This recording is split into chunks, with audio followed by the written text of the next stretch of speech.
from Professor Muhammad Ali Imran from the University of Glasgow, which will give a talk on 5G to 6G, what should we expect and why it is important for us all. Great, thank you very much, Chair. Thank you for inviting me as well. So just before I start my talk, I would just have a brief comment about the relevance of this talk to the rest of the conference.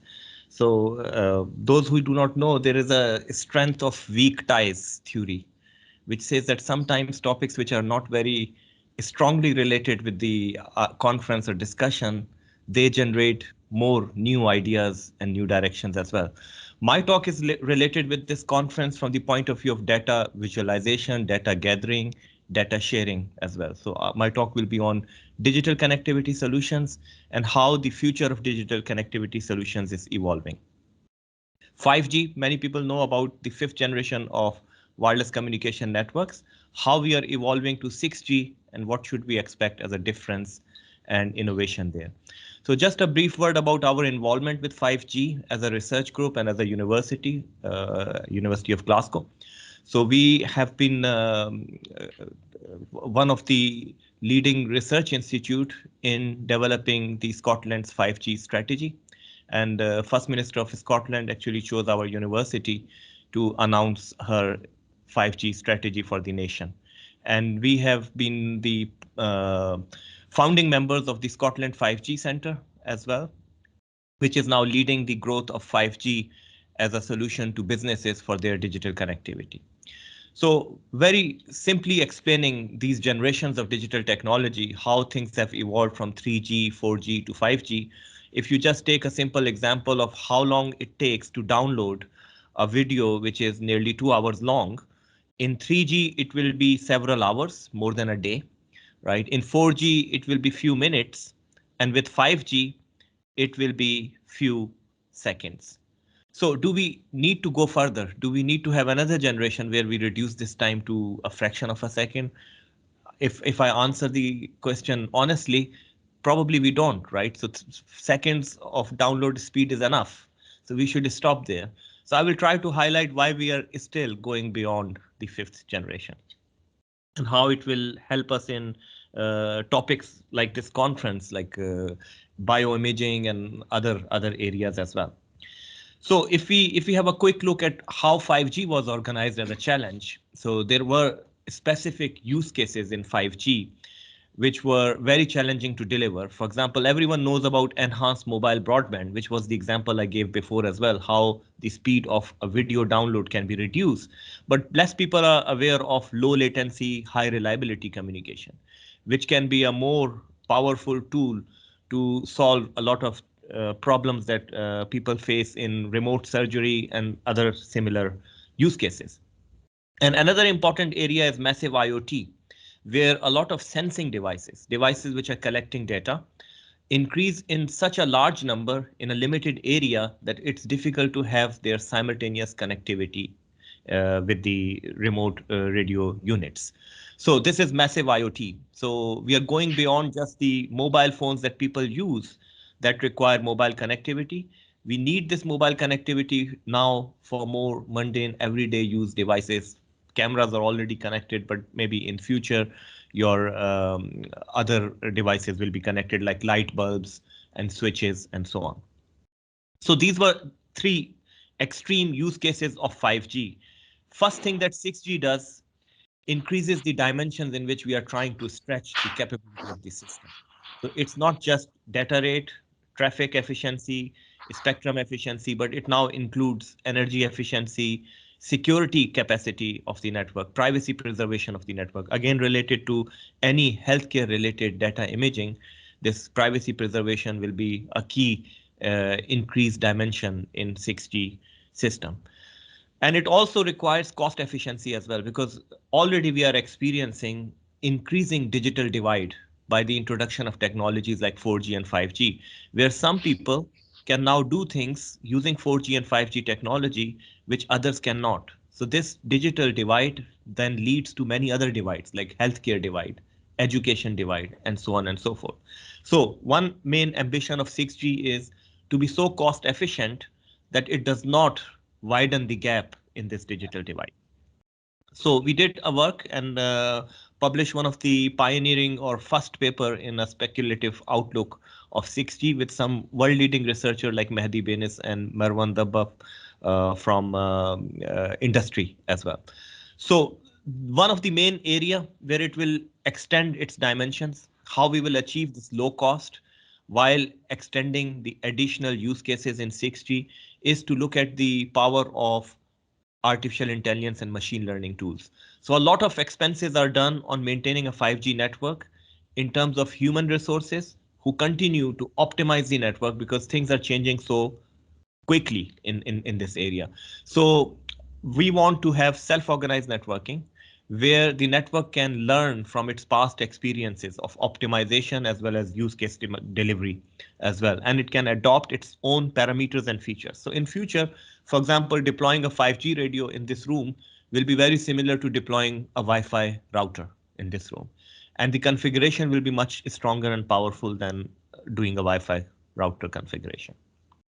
And the other important aspect is sustainability, which relates directly to energy efficiency. 1/3 of the energy bills of any mobile network operator or digital connectivity solution is actually paid in terms of their energy consumption. So if you can reduce the energy cost, you can make the networks more cost effective to be deployed in rural areas and other areas as well. And equitability relates to overcoming the digital divide, have a digitally inclusive future networks. So how it will be done? You have to achieve all these targets of ultra fast broadband, ultra low energy, ultra high precision using the ubiquitousness of artificial intelligence, which is artificial intelligence will be in your devices.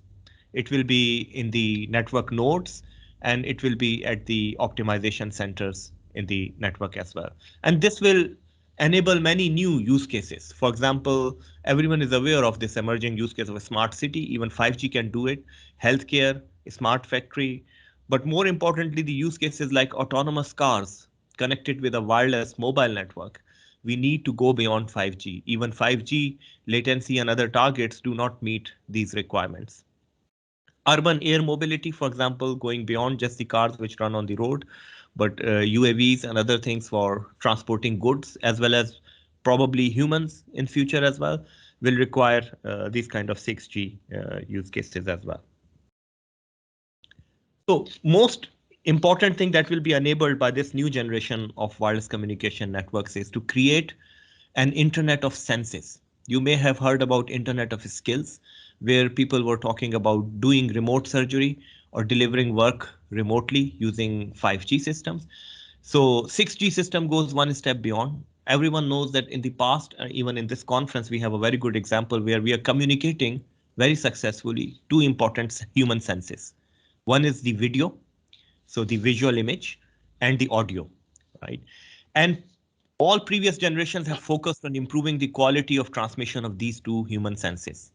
So now we are working on a generation of digital connectivity where, first of all, the video sense will be transmitted in a more immersive manner. So not just two-dimensional video, but an immersive three-dimensional video so people can experience augmented reality or virtual reality experience remotely. In addition to that, there is an ambition of transmitting other senses as well, like touch, smell, and taste as well. And out of these, the most important one that will come next to audio and video is the touch, because touch enables us to do things remotely in a more experienced manner rather than retraining our brain for hand-eye coordination and other experiences as well. Imagine if you're doing something remotely, for example, remote surgery or something, and if you can have tactile feedback and you can have a sense of texture and pressure that you are applying on that remote object, then you can do a lot of things more successfully. Taste and smell are less important, but still they are on the target list for transmission because they can then enable a virtual teleportation of a human from one place to the other place without the need for travel. So how do we pave the way to 6G? Just like our approach in 5G, where we focused on the wide spectrum of technology readiness level, from working on fundamental concepts, generating new ideas of how future problems can be solved using the power of science, as well as doing some applied work in contributing towards the standards, how components will be made, how solutions will be deployed and commercialized in industry. So in 5G and foundations of 6G, we have worked on self-organized networks, as I just mentioned. We have worked on finding, using information theory and communication theory, the fundamental limits of energy efficiency and capacity efficiency, and the trade-off between the two efficiencies. At the same time, we have worked with other industrial partners to do tests and trials of innovative ideas and algorithms. We have done system optimization, and we are working with our industrial commercial partners to do commercialization of these technologies. Main innovation that I just mentioned is self-organized networking, which involves configuration, optimization, and healing of the network as well. So if the network develops a problem, then using the concept of self-organization, we can network can diagnose, propose the solution, and implement the solution as well with reduced or zero intervention of humans. So what I would also demonstrate here is that using the investment and funding provided by the Scottish government, we have also created a living lab by deploying a 5G network on the campus, creating a smart campus, which is a wonderful example of a small miniaturized city. And the main use cases that we are looking at include mobile health, so where data will be collected from mobile devices for healthcare related human health vitals and so on. And the other two use cases are demonstrating how we will manage metropolitan events on a short notice using digital connectivity, and how do we monitor the health and well-being of humans in estates and buildings, and how we manage those buildings to keep the quality of experience for users as best as we can. So related to the conference here, I would focus on one important use case, which is a fundamental use case of 6G, how we do joint transmission of data as well as sensing using RF signals, right? So, for example, contactless activity monitoring. So there are several ways how you can monitor activity. Of course, a very basic method would be to have cameras in hospital, around hospital beds or homes of the people. But this is very invasive to their privacy. So it's not a good solution, and no one would like to have cameras in their homes. So what is the alternative then? Can we, for example, then install some other devices like a radar, which does not have a camera optic lens, but still it can monitor your activity? Again, people might not be very comfortable in adding new hardware into their homes.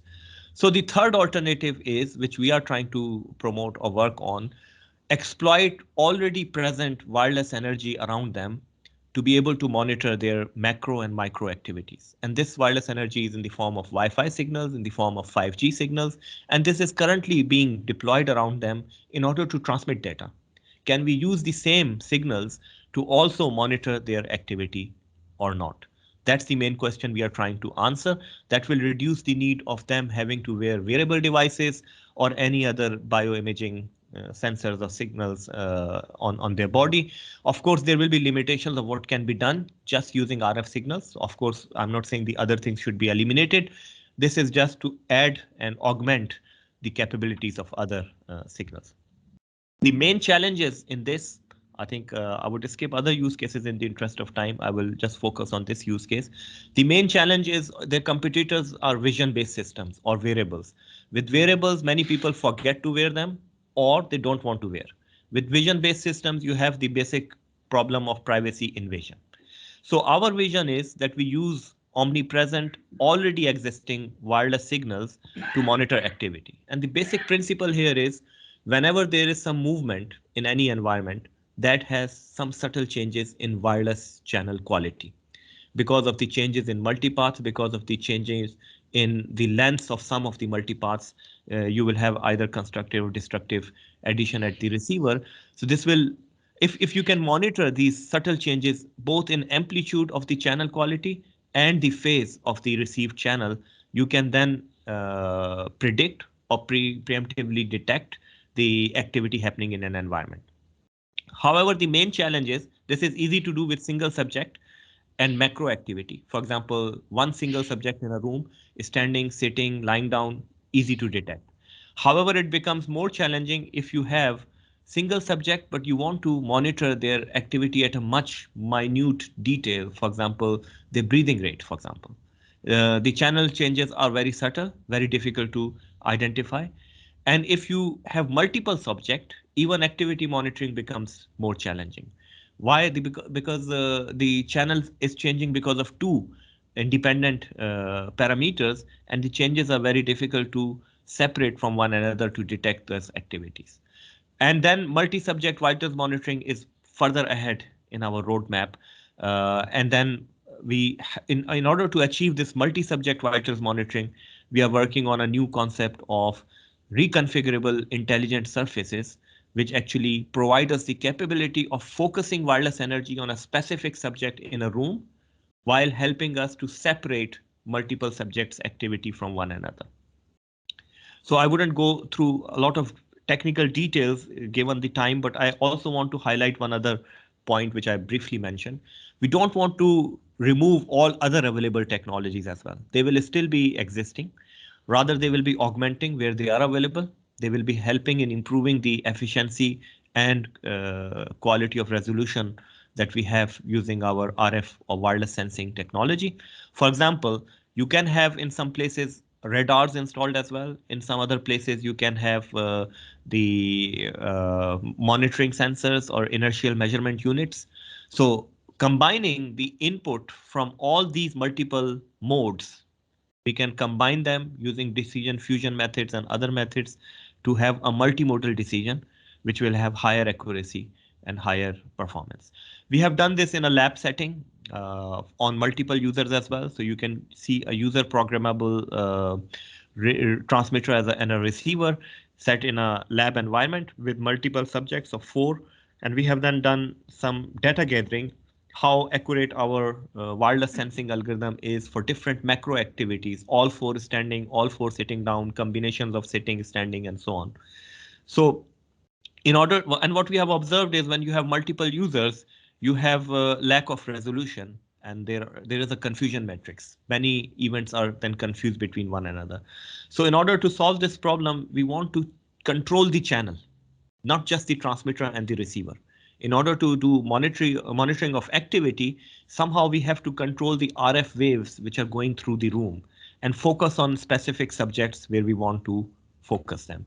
So in order to do that, we have developed this intelligent reconfigurable surfaces where you can, for example, if the subject is here and your transmitter is here, receiver is here, you can use this intelligent reconfigurable surface to focus the wireless energy on that specific subject.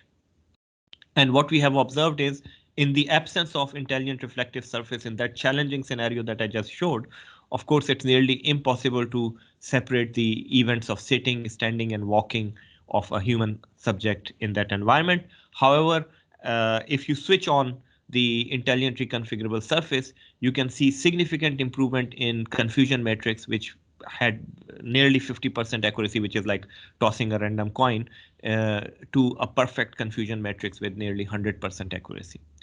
So this is one specific area where we have focused on improving the joint function of communication and sensing. So all of those transmitters and receiver were simultaneously transmitting data, but were also being used to monitor activity in an environment. There are other uses as well, use cases of 5G and 6G, as I mentioned about massive machine type connectivity. You can use it to monitor people's occupancy on different desks, hospital beds as well, or other places. So as we move to agile working, this is very useful tool in order to provide people information before they come to their offices. There is another use case where we are working on providing a 5G type of environment mounted on drones in order for responding to a man-made or nature-made disaster. So as soon as disaster happens, one of the most important thing that is needed is digital connectivity. And the first thing that is destroyed is also infrastructure for digital connectivity. So how to replenish this for the help of police, emergency services, all emergency services, including police, medical health professionals, and so on.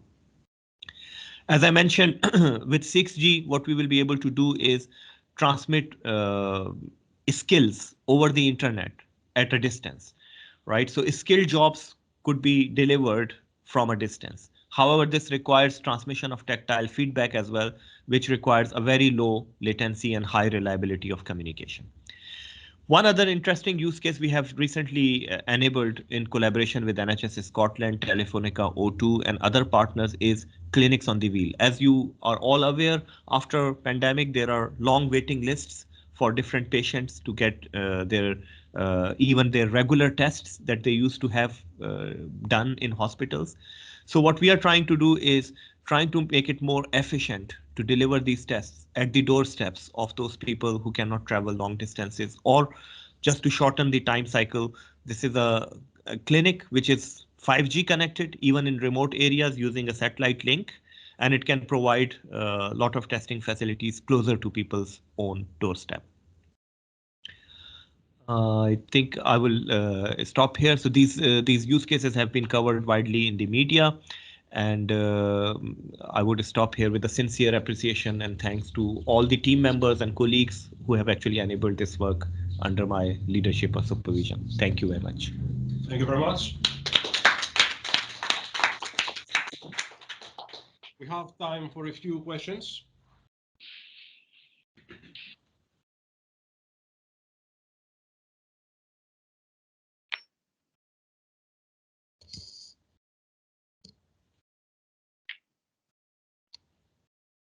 Can I ask you a question?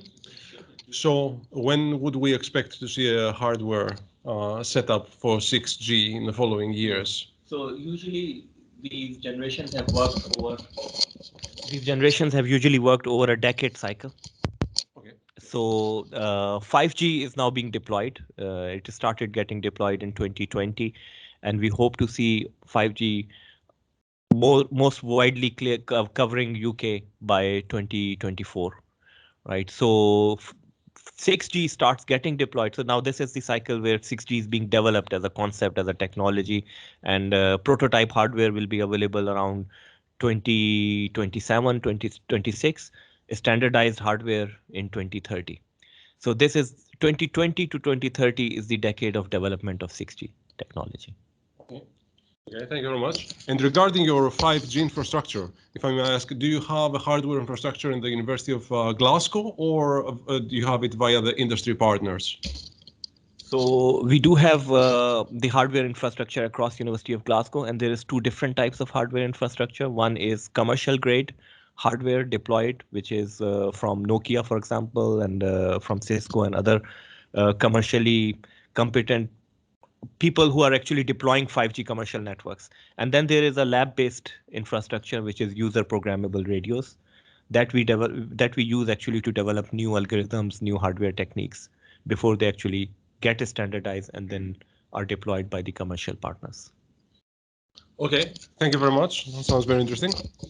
China side has question. Okay, so we have time for the question. So we'll get one from the China side and then one more from here.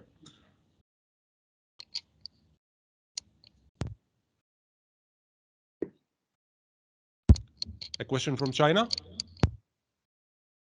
Not a question yet. No, thank you.